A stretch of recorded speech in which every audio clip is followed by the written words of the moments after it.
नमस्कार। आज हम डिस्कस करेंगे गिरिराज पत्रिका, जो कि हिमाचल प्रदेश की साप्ताहिक पत्रिका। देखिए, गिरिराज पत्रिका डिस्कस करेंगे और दिसंबर महीने का गिरिराज पत्रिका का ये हमारा 4th पार्ट है। इससे पहले हम दिसंबर महीने के 3 पार्ट डिस्कस कर चुके हैं और प्रीवियस जितने भी मंथ हुए हैं उन सब की वीकली एडिशन जो है हम गिरिराज पत्रिका की डिस्कस कर चुके हैं। और हमने मंथली जो रिवीजन जो है वो गिरिराज पत्रिका का वो भी लगभग कंप्लीट कर लिया है। एक आधा पार्ट बचा होगा, वो आपको मिल जाएगा। बाकी हमने लगभग कंप्लीट कर ही लिया है। जो हमने क्विक रिवीजन एक किया है पूरे के पूरे साल के गिरिराज पत्रिका का, उसकी मैं बात कर रहा हूँ। और पूरे साल की डिटेल की जो हुई है वो तो वीकली बेसिस पर अलग से हुई है। अभी हम डिस्कस करेंगे दिसंबर महीने का गिरिराज पत्रिका का 4th पार्ट का क्वेश्चन नंबर 1। देखिए, सबसे पहले क्वेश्चन में बोलते हैं which Himachali player has been conferred the 2023 Arjun award. तो ये तो एक्सपेक्टेड क्वेश्चन है कि आएगा, आज नहीं आया, एक साल के बाद भी आ सकता है, कभी भी ये क्वेश्चन एग्जामिनर पूछ सकता है। देखिए, बोलते हैं किस हिमाचली खिलाड़ी को 2023 का जो अर्जुन पुरस्कार है उससे सम्मानित किया गया है। पूछा गया है हिमाचली खिलाड़ी।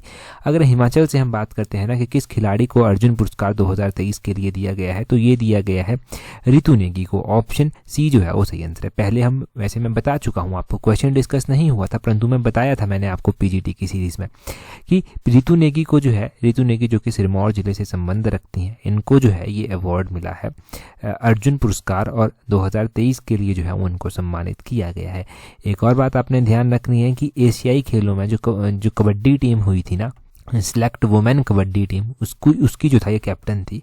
अब इनको ये अवार्ड मिला है। और एशियन गेम्स जो था वो चाइना के होंगजोंग रीजन में जो था वो हुई थी, और यहाँ पर कबड्डी की टीम जो था वो गोल्ड मेडल जीतकर जो था वो लाई थी। पिछले लगभग 15 वर्षों में कबड्डी में जो है वो अपना दम जो है ये दिखा रही हैं नीतू रेगी, इसलिए इनको ये अवार्ड दिया गया है। सिरमौर जिले से संबंध रखती हैं। इससे पहले ना इसी जिले से, यानी कि सिरमौर जिले से ही संबंध रखने वाली एक महिला है जो कि हॉकी जो था वो खेलती थी, हॉकी की कैप्टन थी, जिनका नाम था सीता गोसाई। उनको भी जो है वो अवार्ड ये मिल चुका है। और अंतर्राष्ट्रीय स्तर के जो शूटर हैं शमशेर जंग, उनको भी जो है वो इस पुरस्कार से जो है वो नवाजा जा चुका है। और वर्ष 2002 में जो था वो इन दोनों को ये अवार्ड जो था वो दिए गए थे। अब रितु नेगी की बात करें ना, वैसे तो इतना डिटेल में एग्जामिनर नहीं पूछता, परंतु फिर भी हमें पता होना चाहिए।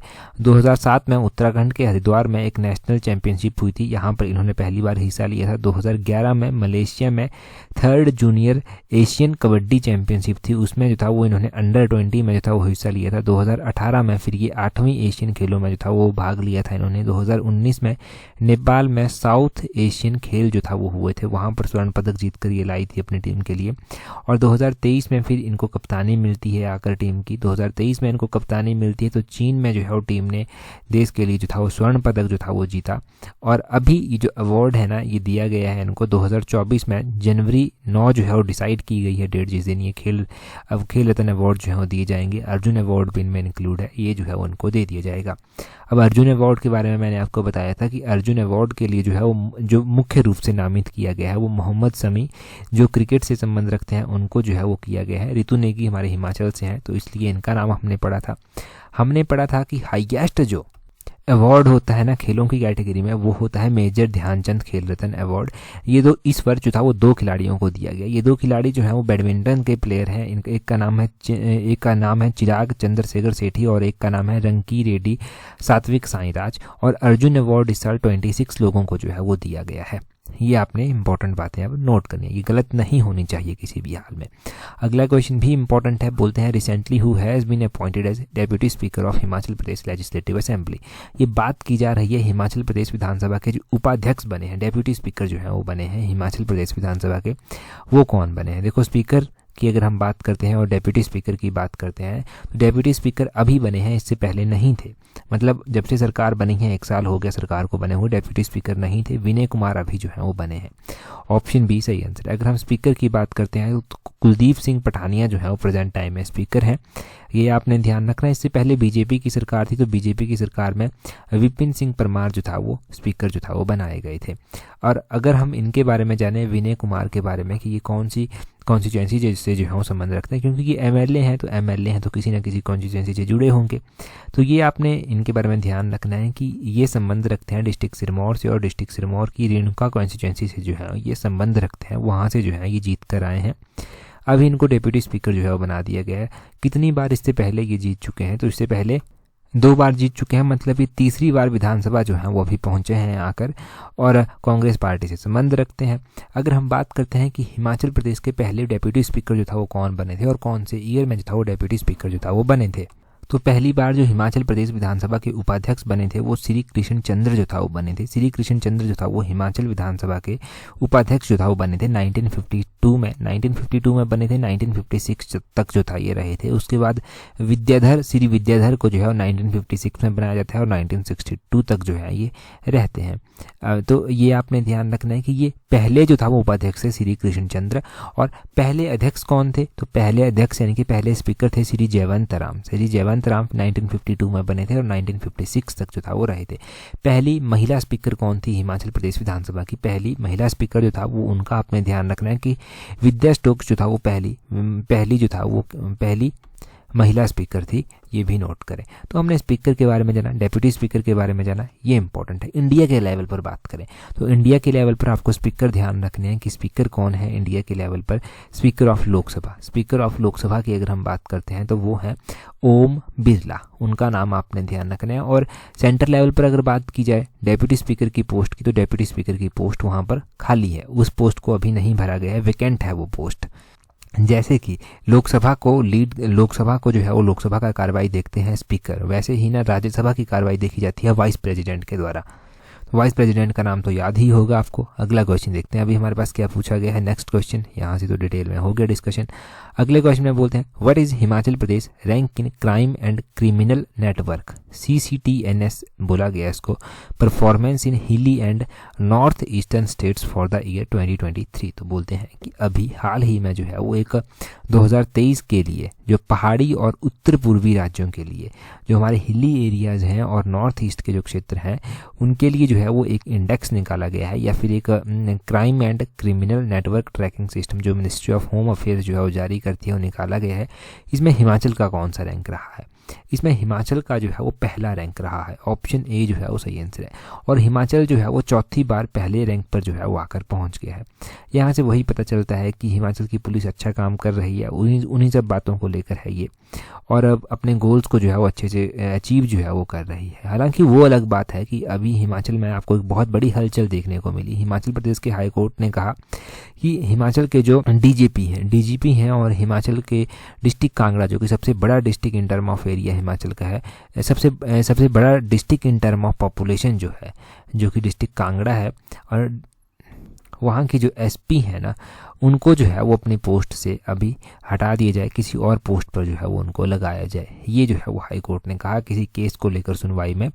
और एक और बात ध्यान रखें कि in term of population Himachal Pradesh का सबसे बड़ा डिस्ट्रिक्ट है कांगड़ा, जहाँ की एसपी को हटाया गया है, परंतु इन टर्म ऑफ एरिया में कंफ्यूज ना हो जाए। लाहौल स्पीति इन टर्म ऑफ एरिया जो है वो सबसे बड़ा डिस्ट्रिक्ट है हिमाचल प्रदेश का। अगर हम बात करते हैं कि लाहौल स्पीति का एरिया कितना है और कितना % वो पूरे हिमाचल के एरिया का कवर करता है, तो लाहौल स्पीति का एरिया जो है वो है 13,841 स्क्वायर किलोमीटर, जो कि पूरे हिमाचल का 24.86% जो है वो कवर करता है। तो ये बातें आपने ध्यान रखनी है जी, इनमें आपको कन्फ्यूज़न बिल्कुल भी नहीं होना चाहिए। ठीक है जी, जितना रिवाइज हो सके ना मैं रिवाइज करवाने की कोशिश करता हूँ, और PDF तो आपको टेलीग्राम पर मिल ही जाती है, वहाँ से आप फिर प्रैक्टिस जैसा थोड़ा सा कर सकते हैं जैसे ही PDF आपको मिले। देखो मेरी कोशिश हमेशा वही रहती है कि गिरिराज पत्रिका में कोई करंट अफेयर आए ना आए, परंतु अगर डेली न्यूज़पेपर में भी कवर हुआ है तो उसको भी हम यहीं पर कवर कर लें, क्योंकि हमारा टारगेट क्या है, हिमाचल के इतने ज़्यादा करंट अफेयर बनते भी नहीं है, आलतू फालतू करंट अफेयर में डिस्कस करता नहीं हूँ, क्योंकि फ़ायदा नहीं ना, कोई नहीं ऐसे टाइम वेस्ट करने का।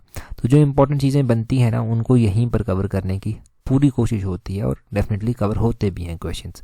आगे बोलते हैं Pepsi bottling plant to be built with an estimated investment of ₹268 crore at which place in Himachal Pradesh. तो अभी कहा गया, मुख्यमंत्री ने कहा कि 268 करोड़ की लागत से जो है वो एक पेप्सी बॉटलिंग प्लांट जो है वो बनाया जाएगा। ये पेप्सी बॉटलिंग प्लांट है ना, ये कहाँ पर जो है वो बनाया जाएगा, कौन से डिस्ट्रिक्ट में बनाया जाएगा और कौन सी एग्जैक्टली जगह है जहाँ पर ये बनाया जाएगा।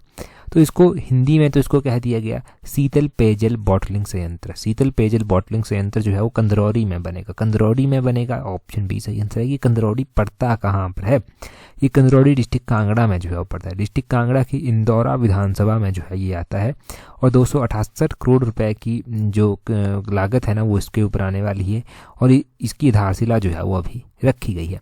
कांगड़ा को बात की जा रही है कि अगर आपसे पूछा जाए ना कि टूरिज्म कैपिटल के रूप में किसको नॉमिनेट किया गया है तो टूरिज्म कैपिटल जो है वो कांगड़ा को बनाने की बात कही गई है और हिमाचल का जो सबसे बड़ा चिड़ियाघर है ना वो भी कांगड़ा में ही बनाने की बात कही गई है। ठीक है, तो चिड़ियाघर हो गया, डिस्ट्रिक्ट कांगड़ा को टूरिज्म के रूप से विकसित करने की बात हो गई, district tourism capital of Himachal कहेंगे आप, वो हो गया, वो भी आपने ध्यान रखना है। और कांगड़ा के बारे में आपने एक और बात ध्यान रखनी है कि इन टर्म ऑफ जो लेजिस्लेटिव असेंबली की सीट्स हैं वो सबसे बड़ा डिस्ट्रिक्ट है, 15 यहाँ पर विधानसभा की सीट्स जो हैं वो टोटल आती हैं। इंदौरा की बात हुई है तो आपने ध्यान रखना है कि शिव मंदिर काठगढ़ जो है वो कहाँ पर स्थित है। काठगढ़ शिव मंदिर जो है ना ये इंदौरा में स्थित है, तो ये भी बात आपने ज़रूर ध्यान रखनी है कि ये बड़ा ही पुराना मंदिर है, प्राचीन मंदिर है, तो इस मंदिर के बारे में क्वेश्चन पूछा जा सकता है। शिव मंदिर काठगढ़ जो है वो इंदौरा में पड़ता है। अब यहाँ पर एक यूनिवर्सिटी भी तो आपने पढ़ी है काठगढ़ में, यूनिवर्सिटी आपने कौन सी पढ़ी है यहाँ पर, जो कि HPSSC के एग्जाम्स में बहुत बार पूछी गई है। तो आपने ध्यान रखना कि अरणी यूनिवर्सिटी जो है वो कहाँ पर स्थित है। अरणी यूनिवर्सिटी जो है वो हिमाचल प्रदेश के डिस्ट्रिक्ट कांगड़ा के इंदौरा में काठगढ़ में जो है वो स्थित है, ये भी आपको पता होना चाहिए। अब एक और इंटरेस्टिंग क्वेश्चन आगे हम पढ़ेंगे चलकर। अगला क्वेश्चन देखते हैं। अभी हमारे पास यहाँ पर वही दिया गया है कि ये जो पेप्सी बॉटलिंग प्लांट है ये बिल्ड किया जाएगा, एस्टिमेटेड कॉस्ट है 268 और कंदरौरी इंदौरा जो सब डिवीज़न है वहाँ पर कांगड़ा डिस्ट्रिक्ट में जो है ये पड़ता है, जहाँ पर इसको बनाया जाएगा। डिटेल भी लिखी गई है। आगे क्या बोलते हैं देखिए जी, ये भी इंपॉर्टेंट है। बोलते हैं recently in which district has Himachal's first online worship system Divya Puja system been launched. तो बोलते हैं कि हाल ही में हिमाचल प्रदेश की पहली ऑनलाइन पूजा प्रणाली दिव्य पूजा प्रणाली जिसको कहा गया, ये जो दिव्य पूजा प्रणाली है इसका शुभारंभ किस जिले में किया गया है। मतलब ऑनलाइन ही पूजा हो जाएगी, घर बैठे आप पूजा करवा लीजिए ज्वाला जी मंदिर से, घर बैठे आप पूजा करवा लीजिए चामुंडा मंदिर से, ब्रजेश्वरी मंदिर से घर बैठे पूजा करवा लीजिए। तो ये डिस्ट्रिक्ट कांगड़ा में जो है वो सबसे पहले लॉन्च की गई है। ऑप्शन बी सही आंसर है। अब कांगड़ा के जितने भी शक्तिपीठ हैं जिनमें जो है वो माता ब्रजेश्वरी का मंदिर आता है, जिनमें जो है वो माता चामुंडा का मंदिर आता है, जिनमें माता ज्वालामुखी का मंदिर आता है, इन मंदिरों की साइट पर आप जाएंगे kangratemple.hp.gov करके है, तो यहाँ पर आप वर्चुअल माध्यम से जो है वो आपको सुविधा दे दी जाएगी। श्रद्धालु जो है वो ऑनलाइन पूजा करवा सकते हैं, मंदिरों के दर्शन कर सकते हैं, दर्शन पर्ची उनको प्राप्त हो जाएगी। इस प्रणाली के माध्यम से जो है वो दान प्रक्रिया को भी जो है वो सुव्यवस्थित जो है वो किया गया, दान भी ऑनलाइन कर सकते हैं। इसके लिए ई पूजा बुकिंग कर सकते हैं आप, सराय की ऑनलाइन बुकिंग कर सकते हैं, ऑनलाइन प्रसाद भी आप घर बैठे बैठे प्राप्त कर सकते हैं। ऑनलाइन दान करने के साथ साथ मूर्तियों तथा पुस्तकों सहित जो भी धार्मिक वस्तु हैं उनकी खरीद भी जो है वो आप कर सकते हैं। तो ये सारी चीज़ें जो है वो यहाँ पर एक साथ जोड़ दी गई हैं। देखो ऑनलाइन सब कुछ करना तो सही है, परंतु पूजा का कॉन्सेप्ट, कुछ चीज़ें हमारी ऐसी हैं ना जो ट्रेडिशनल हैं और ट्रेडिशनल ही रहनी चाहिए, जो पहले जैसे चलती आ रही है ना कि पंडित घर में आते हैं, पंडित घर में साथ में बैठकर पूजा करवाते हैं। अभी ना ये शॉर्टकट का जो मेथड चला है ना, ये मेथड बहुत ही ख़राब है। यंग जनरेशन जो आ रही है वो जनरेशन यहाँ से नहीं कुछ भी सीख पाएगी। आप क्या इन चीज़ों के बारे में समझते हैं ना, आपको ज़रूर अपने विचार रखने चाहिए। विचार रखने से ना आपकी एक सोचने समझने की क्षमता जो है ना वो विकसित होती है। तो ज़रूर अपने विचार रखा करें।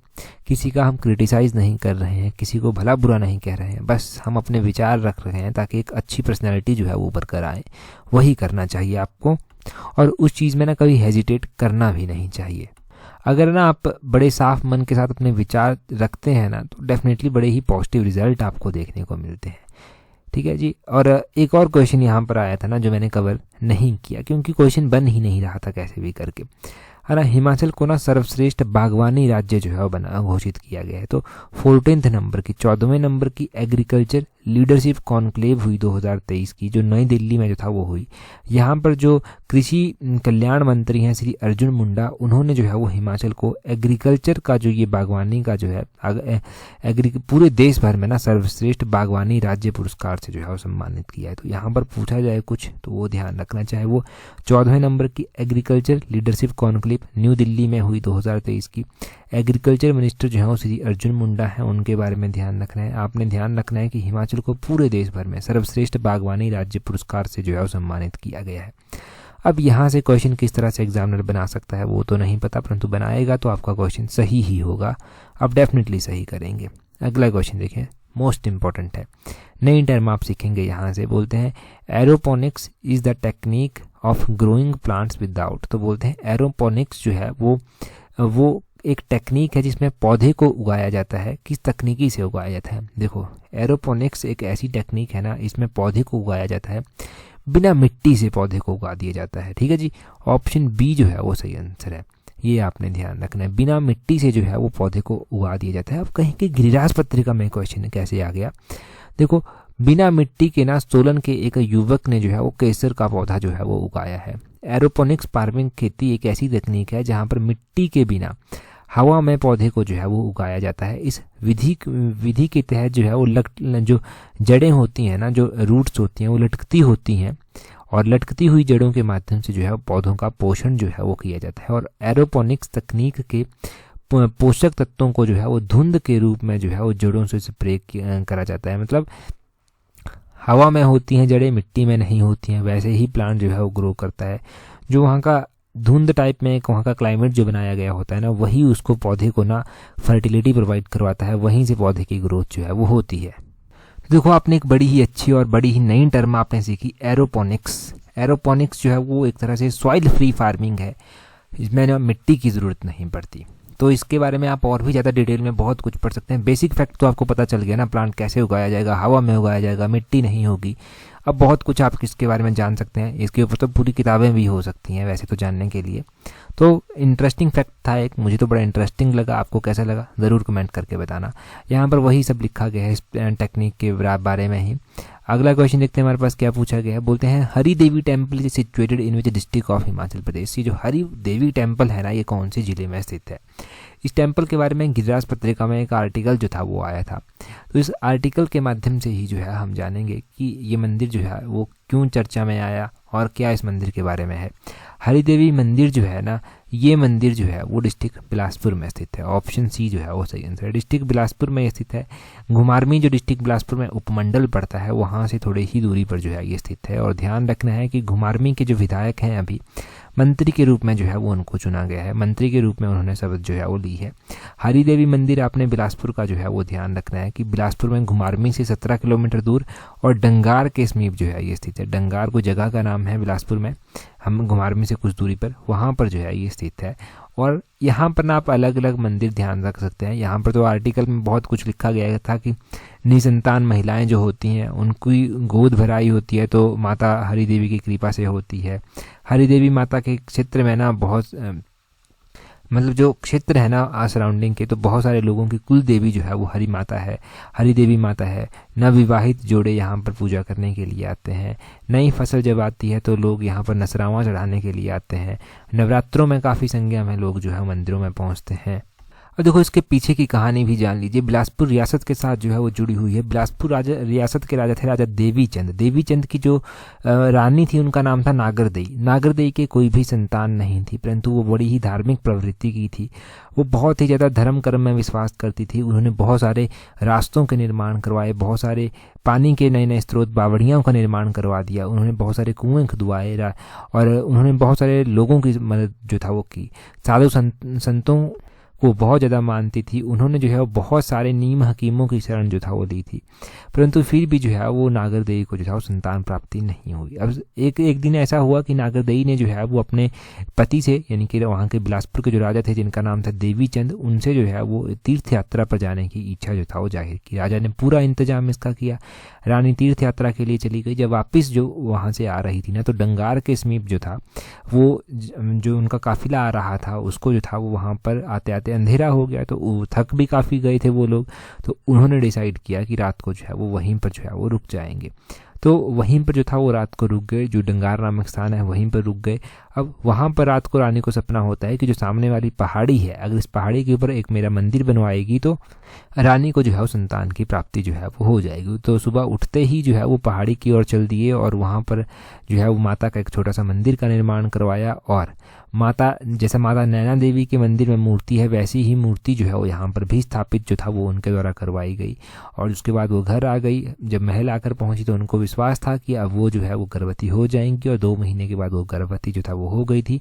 उसके बाद उन्होंने जो था वो एक राजकुमार को जो था वो जन्म दिया था। और उसी टाइम से जो है वो माता हरि देवी की जो है वो पूजा की जाती है। ये आपने ध्यान रखना है। तो हमारे हिमाचल की बहुत सारी स्टोरीज़ हैं और गिरिराज पत्रिका में हमने बहुत सारी अलग अलग स्टोरीज जो है वो पढ़ रखी हैं। एक और नई स्टोरी, नई कहानी के साथ आपने जानी। अगला क्वेश्चन देखते हैं। बोलते हैं Parashar lake is located at an elevation of. तो पराशर झील बोलते हैं कितनी ऊंचाई पर जो है वो स्थित है। पराशर झील के बारे में भी एक इंपॉर्टेंट आर्टिकल आया था। कहा जाता है कि पराशर झील जो ना इस तरह से झील है ना, तो यहाँ पर तो पानी है, बीच में एक टापू सा है। तो कहा जाता है कि ये टापू जो है ना, ये इसका जो ये भूभाग है, इसमें कहा जाता है कि इसमें शिफ्टिंग जो है वो होती रहती है। ये एक भाग में नहीं रहता, ये भूभाग जो है वो एक स्थान पर नहीं रहता, परंतु चलता रहता है, थोड़ा थोड़ा शिफ्ट करता रहता है। और ये कहते हैं कि ये भूभाग जो है ना पृथ्वी के अनुपात को भी जो है वो दर्शाता है। कुछ इस तरह से बातें कही जाती हैं।